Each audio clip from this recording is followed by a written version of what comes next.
Well,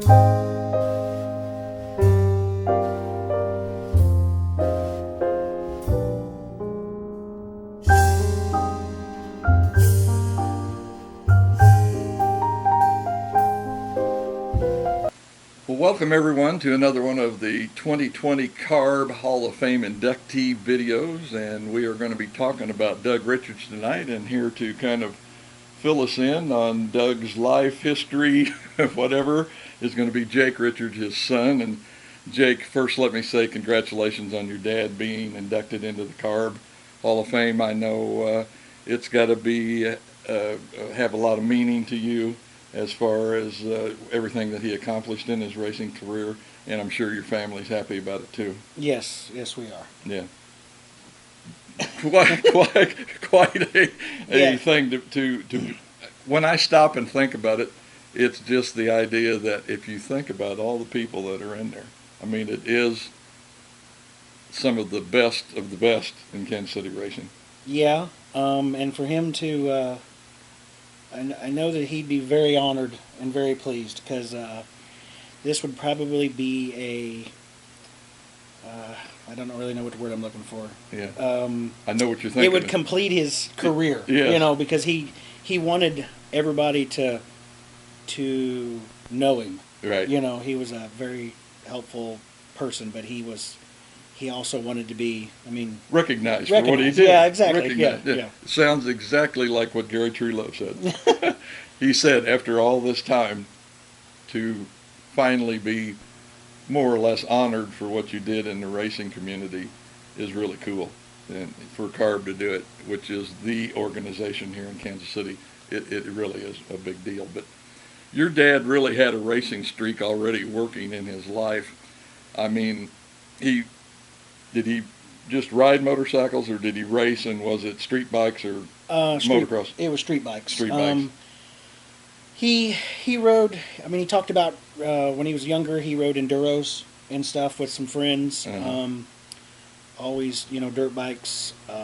My grandpa tells a story about him putting a lawnmower engine on a bicycle. But then as he got older, he had street bikes and more horsepower, man. Yeah, a lot more yes. motors. He used to drive a guy named Joe Wilson crazy, Wilson Waters Kawasaki, with a Honda that he had. He was, always trying to make it faster and better. And supposedly, he tells me, I haven't heard from anybody else, but my dad used to tell me that he was the fastest in town. So always in their mind. Yes, yes. But he also did some drag racing. Now, I know he had a lot of mechanical ability because he owned his own shop, of which I think you worked at for a while. Mm-hmm. So we know he had the mechanical ability. Do you know anything about the drag racing cars that he raced mostly on the street, I presume? Yeah. He had friends that he helped build motors for that they ran. They didn't really do a lot of. Everything was on the street, up and down Leavenworth Road. Peter's Drive-In. That's all. Yeah. That's all I. That was before my time, but that's all him and my mom ever talked about. So. Oh, I know where that was. Yes. I know where it was. He built motors for a friend's drag boat, and we would go to the lake. And this was before the race, and I've got pictures for proof, but I don't remember it. He built drag motors for a buddy for their drag boat, and everything that was speed related, he was involved in. Yeah. Well, the follow-up question to that is, where did this mechanical knowledge come from that he gained? How did he learn to do this? Was it like you and I probably do, trial and error? Yeah. I self-taught as far as I know. Really? He didn't go to any school or anything like that. Yeah. He just took things apart and put them back together and kind of self-taught himself. So. Yeah. Is that kind of the way the shop was run when you worked with him out there? Well, was it just whatever appears in front of you, you take it apart? The best thing, and I use this to this day, he told me to fix something, you have to first understand how it works. And when he would do something, he would take it apart.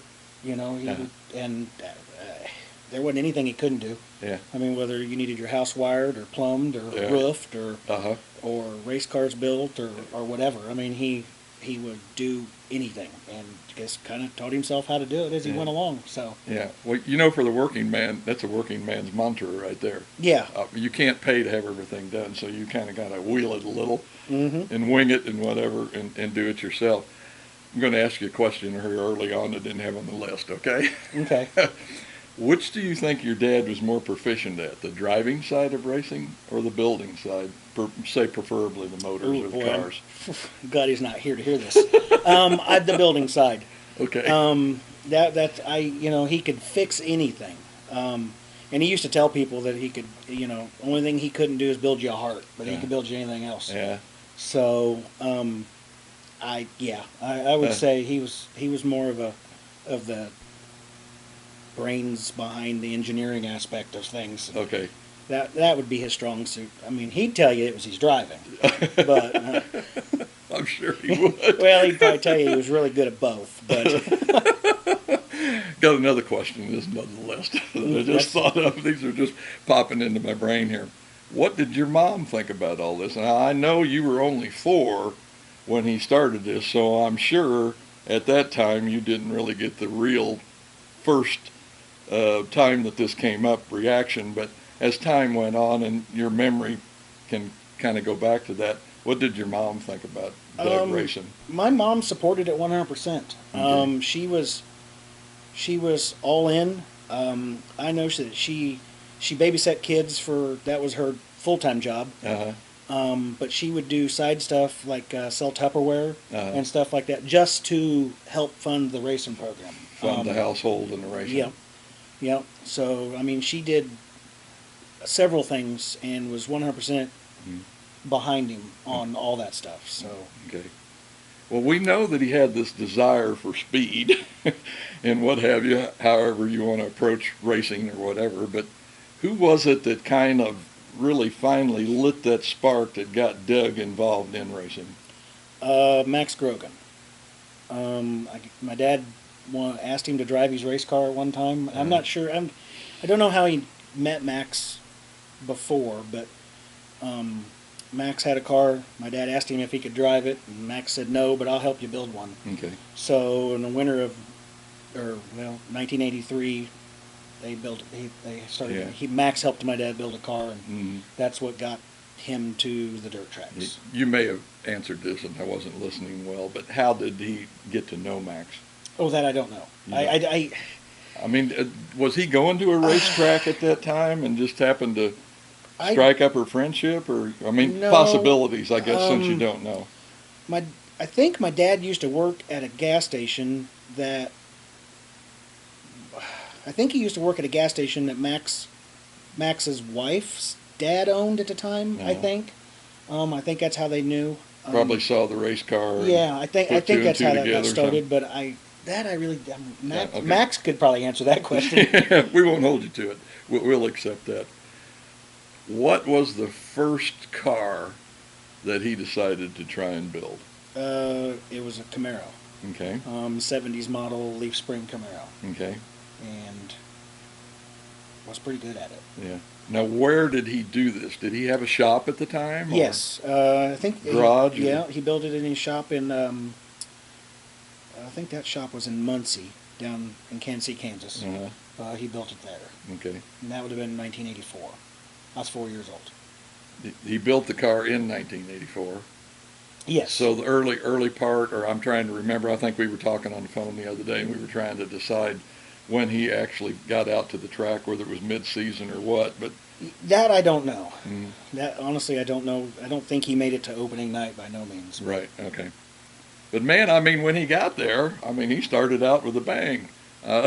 He didn't mess around. He got right out there and got with it. Yeah, he won his first race he was ever in.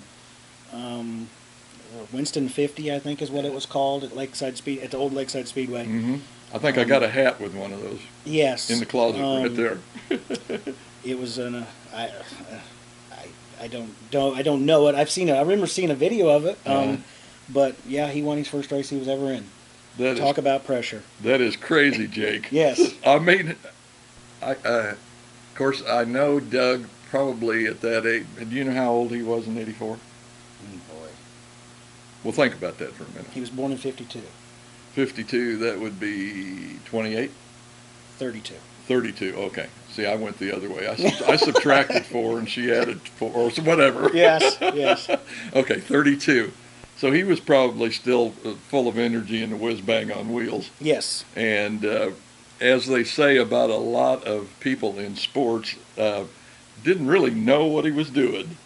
Yes. Yeah, he didn't. Didn't know how hard it was. Yeah, no. Is what I'm saying. Yes. Yeah. I think it was just the fact that he was a ball of fire and he went in there and didn't know what was wrong and what was right, and it just all fell into place that night. But, didn't know it was supposed to happen that yes. way. And this was at Lakeside, a 50 lapper. Mm-hmm.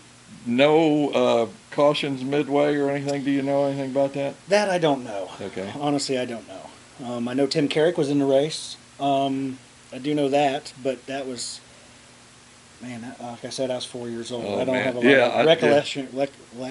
recollection of that.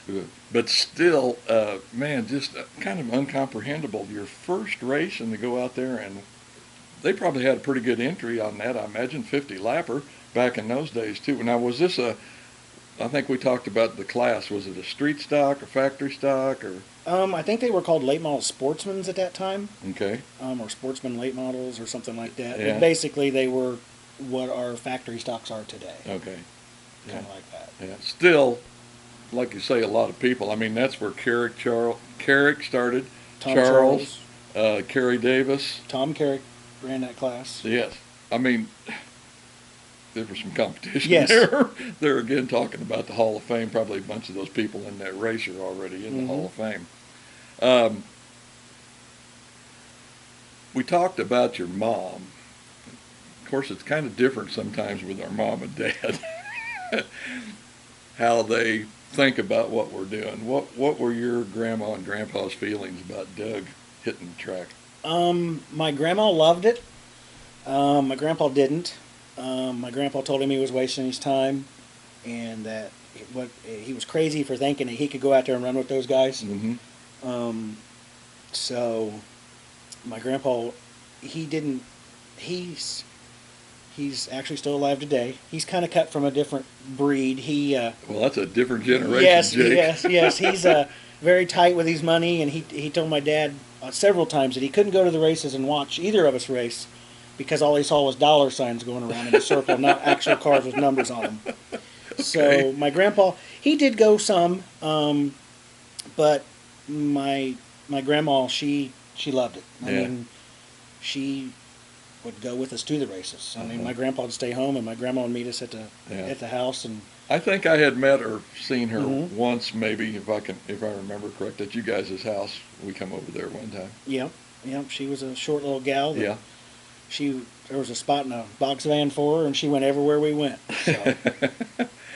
That's great. I'm glad to hear that.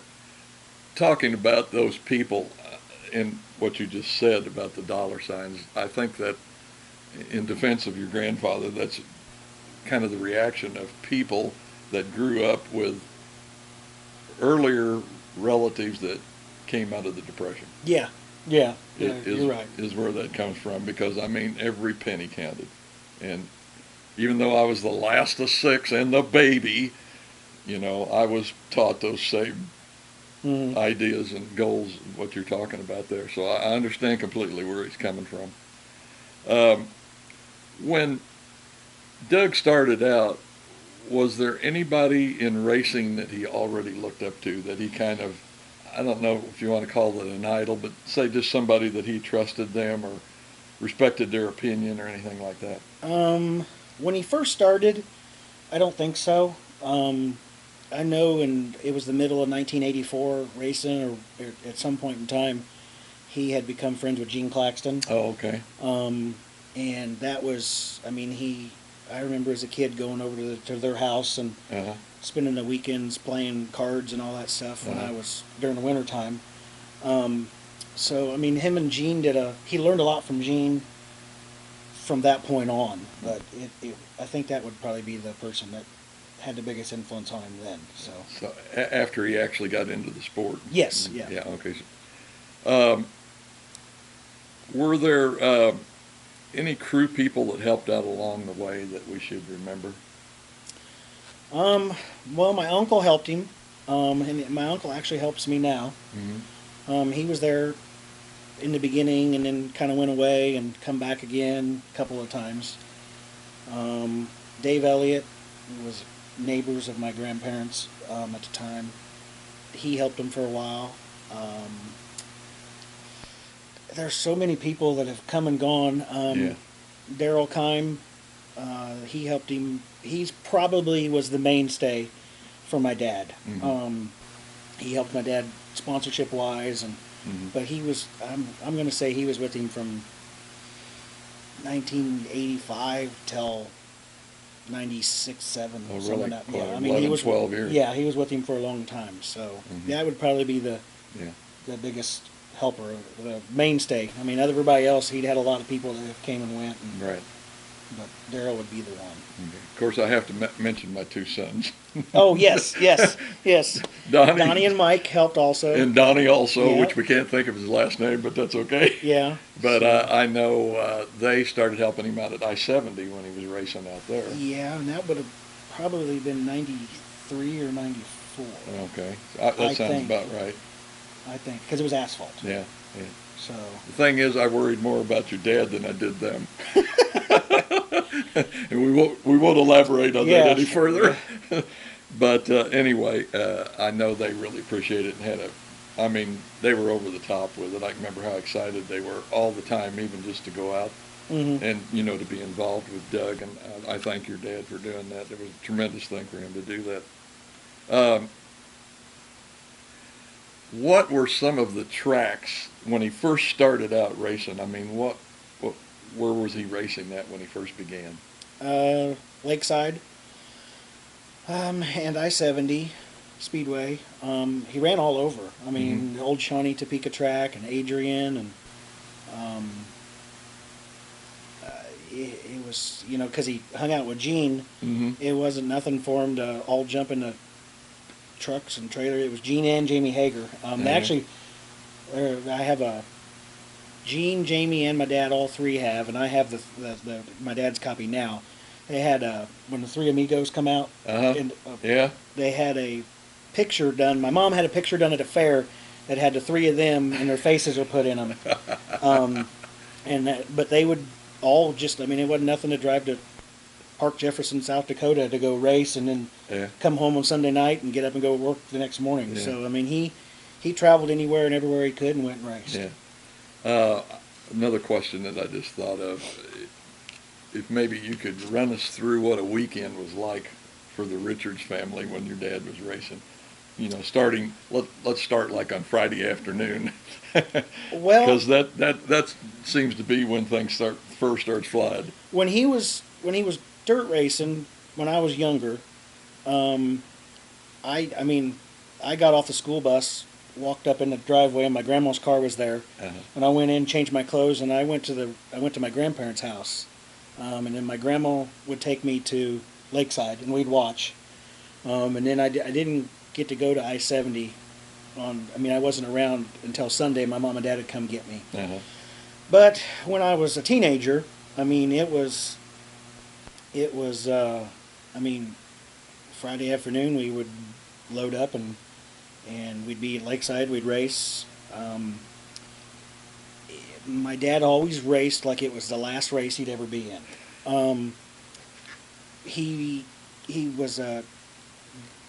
called himself a W or W. He either won or he wrecked, and he, for some reason, took pride in that. I don't get it, but we would go, and I don't care what happened on Friday night. Yeah. We'd make it to Saturday. Yeah. If he had to burn the midnight oil, if he had to go to a salvage yard to get a motor. Damn it. Happened to me with Gary Truelove. Go ahead. I'm sorry. If he had to go to a salvage yard to get pieces to, he constantly made sure he was at the racetrack the next night. Yeah. And it was nonstop, beating out panels or fixing stuff, or right. We got to where we were good at fiberglass and quarter panels back together because of asphalt racing, and but it was always he ate, slept, and drank it. Yeah. That's what he did. Yeah. So he was he didn't miss a week. Yeah. Um, where did the car number car from? Where did the car number come from? I'll get it straightened out. Well, I was 4 years old when he started racing, so that's where the number 4 came Yeah. from. Yeah. That was it. That was it. Maybe I was dreaming this, but I was thinking one time I was talking to him at Lakeside or somewhere. Well, And Charlie Kraft also had something to do with that too. yes, yes. It was he remembered watching Charlie Kraft race at the old Olympic Stadium. I think he had said, and that was some of the number, and then I was 4 years old when he started racing, so it just kind of all fell together. All worked together. Okay. With the opening of I-70, your dad kind of jumped on the bandwagon on that deal and kind of started racing out there. Did he like racing asphalt? I mean, did he ever express to you that he favored one over the other, whether it was asphalt or dirt racing? No, he never did. And I mean, he surely enjoyed it. I mean, he must have liked I-70. Plus, to me, I remember when Doug racing, it seemed like the racing that he did at I-70, and I presume Lakeside too, because it was asphalt in there quite a bit at that time also, was, and this may not be the right word to use, but to me it was probably some of the most prestigious racing that your dad did. Because the rest of it was on dirt and was kind of in these late model style cars. Yes. But I mean, when he hit I-70, I mean, the speeds were higher, the competition level was probably even higher yet. Well, he ran I-70 when it was dirt. But, when Lakeside sold and then everything transitioned to asphalt, I mean, he transitioned right with it. Right. More out of the necessity to do that. Because, I mean, he still could have run at other dirt tracks. Yeah. He never did say which I don't remember him ever saying that he preferred one over the other. Okay.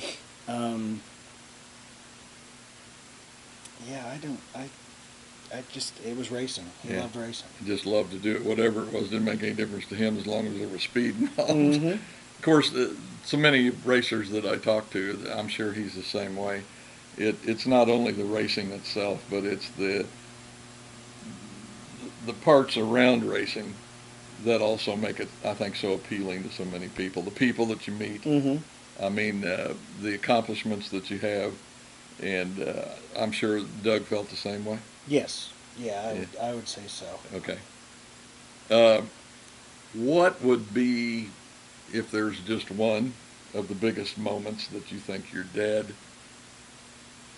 really loved or appreciated about racing? Some that, I mean, were there any that he ever really talked about?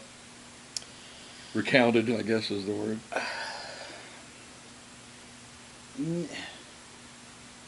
No, I mean, there's so many things in racing that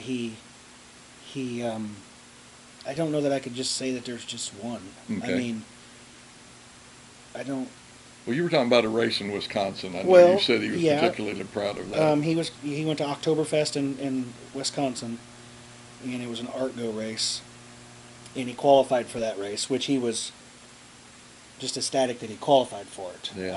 I don't really. I know he crashed in one of them, so I know he went up there twice. But he was very. I mean, he felt like he had. Since he had made the race, there was 50 cars there, and he was one of the. I think he qualified 13th or 14th for that thing. Oh, wow, that's good. So he was happy that he felt like he was fast enough to be included with that group of guys. Yeah. So now, was this an association that he did not normally run with when he went up there? ART-GO was a traveling series at the time, kind of like ASA. So when they would come to Lakeside and they would come to I-70 and. Okay. So he had run with them, but didn't run with them all the time. Yeah, it was like what USMTS is to us today. Right. So he was that was one of the things that he was pretty proud of. Okay. And it's certainly so. I mean, to go up there and out of 50 cars qualify 13th, that's pretty good. But of course, at that time, Kansas City asphalt racers were probably fairly well respected Yeah. around the country. Yeah. On account of I-70 and Lakeside. I know Rick Beebe was up there, and Oh, okay. Russ Phillips, and I mean there was quite a Yeah. few people from around here that were up there. So. Yeah, right. Who was the guy that he really wanted to beat all the time at I-70? Was there anyone in particular? Of course, John O'Neill is the one that pops into my mind, Junior. It was Larry Phillips. Oh, I mean, shoot. Oh, that gosh. was Larry. Larry won all the national championships right through that Yeah. time that my dad raced. So my dad was really good friends with Larry. Oh, was he? They were 10 years apart, but shared the same birthday, July 3rd. Oh, okay. So he looked up to him a lot.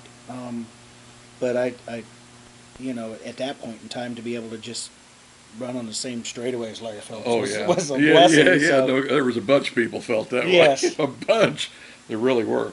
If you can remember, what chassis did your dad run during that time? I know I'm putting you on the spot there again, and then left-hander. Really? Yes, he had left-hander chassis, and he bought them from Larry Phillips because Larry Phillips was a dealer at the time. Okay. Well, that's the asphalt cars that he ran. Did Larry do kind of like what Terry does now, where you buy a GRS by Phillips? Nah, I mean, was I there don't think any? so. Not at that time. He just sold them. Mm-hmm. Yeah. And that's what he drove all the time himself, I presume. Yeah, and then he started building his own cars for a while. But my dad never did get one of those because it just really wasn't in the budget. Yeah. But left-handers are what kind of asphalt cars he ran. Okay. So. What about the motor work? Who was doing that? Did he build his own? At that point in time, B&B Racing Engines in Appleton, Wisconsin was building these motors. Oh, okay. Bruce Miller was the guy's name. And that was somebody that he'd met, I believe, through Rick Beebe. Mm-hmm. So that's who did the motors on his asphalt side. Okay. I don't know what this question exactly means, but I'm going to ask you. Maybe I put the wrong word in here. What are the things that he, I want to say, laid on you, or things that you remember that kind of come back to you now in your own racing career? Because, I mean, let's face it, Jake, you are an established racer in this city right now. I am who I am today in a race car because of my dad. Okay. I learned a lot from him, work ethic, what to do, a lot of what not to do. I laugh and joke about that, but he was my mom nicknamed him the Tasmanian Devil. She said he always spun around and did whatever he wanted, however he wanted, and then worried about the wreckage afterwards, whether that was work related or race car related or anything. Yeah. So, but yeah, I mean, he never really had one-liners or anything that he beat into my head, so to speak. It was just the way he handled things. Sometimes I was impressed by the way he did, and sometimes I wasn't. So I was able to grow from that, and I learned a little bit of, my dad was very vocal. He would go to a driver's meeting. I mean, you either liked him or you didn't, and there was a lot of people that didn't like him. Yeah. So I think that being inducted into the CARB Hall of Fame would probably, because I don't think he felt like he left the impression that he wanted to, maybe, but he did. So. I learned a lot from him and the way he handled things, and I just kind of took a spin of my mom and her personality and his personality and made the best of it I could. Yeah. So I think one of the things you told me on the phone the other day was his passion for the sport. He lived, ate, and drank it, so to speak. His work ethic. In 2005, we bought a Grand National chassis, and we put it together just as a roller. And I'll never forget, he goes, "Oh my goodness, this thing looks long." And we measured the wheelbase, and this is like 10 o'clock at night. And we measured the wheelbase on it. It was like 112 inches long. And he goes, "Oh, this is not going to work." And we were kind of defeated. I was defeated, oh, well. Okay. Well, I wonder what we're going to do here because it shouldn't be that long. Yeah. Um, and I went home and went to bed, and I come back to work the next day, and I walked in, and it was cut in half. After I'd left, he'd sat and stared at it, and he cut the front stub off of it, and shortened it up, and had it all mocked up to the wheelbase he wanted it at, and was ready for me to weld it together. And at that time, I was doing the welding because I could see the best. So, but I don't know how long he spent on it. I don't know. I mean, because I remember walking in, turning the lights on, opening doors, getting ready to start the work day, and was like, wait a minute, what the heck? And, then he's like, yeah, he goes, I got to thinking about it. He goes, I knew you wouldn't like me cutting your race car in half that you just paid for, but I did it while you were gone. So, I mean, he just constantly worked. He never stopped thinking about things to make it better. Now, sometimes that's hurt him more than it helped him, but he was not scared to try anything. Yeah. I think one of the other things you told me was he was always trying to reinvent the wheel. Yes, he was. And for racers, to me, I think that's kind of a second nature in that you always figure there's a better way. Mm-hmm. And what is it? Inquisitive minds will find a way. John O'Neill Sr. used to come down to the shop 2 or 3 times a week. And my dad and him would always bounce ideas off each other. Yeah. And I still don't think John would tell you to this day. But I think John had some ideas that he didn't want to experiment with John on. So he'd tell him to Doug. So he'd tell him to my dad, and my dad would try him. And then it was like, oh, okay, yeah, we won't do that. Oh, boy. But we were changing I remember, for some reason, we would change steering wheels. The same car, from Lakeside to I-70, he would put a bigger steering wheel on for I-70 because he thought that it made him smoother. Because it was faster speeds? No, it was faster speeds, but it turned slower. So, yeah. I don't know where he came up with that idea, but he'd try anything. Well, like I say, inquisitive minds. Were there things that your dad just kind of didn't want to remember about racing that he just wasn't particularly proud of, that you can tell us? Well, one of them is he hit a dog. I think it was Lakeside Speedway, but Ryan Kime thinks it was I-70. But the water truck guy had a dog in there, and it was the start of the late model race in like '87. And my dad was on the pole, and the dog ran across the racetrack in 3 and 4 and tried to jump the wall, and couldn't jump the wall, and it turned around and run right back into the right front wheel on my dad's late model. Oh, my. And knocked the right front suspension off of it, basically. And wow. He was known for that. Mm-hmm. And I don't think that was one of his proudest moments. So, in another one, he hit a kid in the pits at I-70 Speedway. Oh, my. I don't really know I think the kid was 4 or 5 years old, and he was just running across the pits, either to his mom or from his mom. And my dad was cruising through the pits slow, and the kid kind of ran into the right front corner of the car and then flipped over the hood and hit the ground and took off running. Had a little road rash. It kind of roughed him up a little bit, but that was another thing my dad did that he would probably be okay with forgetting about. Just soon didn't happen. Yeah. Just didn't happen. Jake, is there anybody we left out? I mean, how many years were your dad in racing? Or was your dad in racing?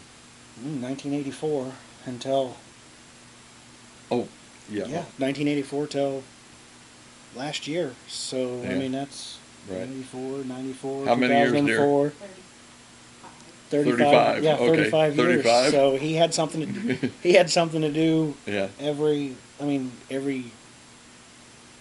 to do with somebody every year, whether it was me or somebody else that he helped. Okay. So. One question before, if anybody we forgot to mention, I just happened to think of this. What was it like racing with your dad for the points championship that year out at Lakeside? Because you guys, as I recall, were 1 and 2. Is that not correct? No. You ended up with the points? I won a points championship in '03. He raced on and off a lot. He didn't have a lot of help. Mm-hmm. So he was kind of step, not racing as much. Okay. But when you guys were on the track We together, actually, what was and it this is pretty funny. We went to US 36 Speedway and raced in 2004, Osborne, and we were in our factory stocks. And my dad started on the pole, uh-huh. and I was like third row outside.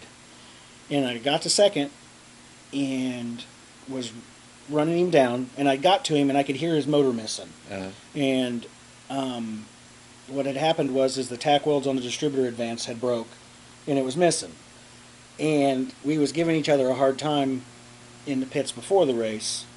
And I got underneath him coming off of turn 2, and he actually run me down in the infield. And so I got back on, I lost a couple of car links to him, and I caught back up to him and was passing him on the outside down the back straightaway, and he started to run me off the racetrack.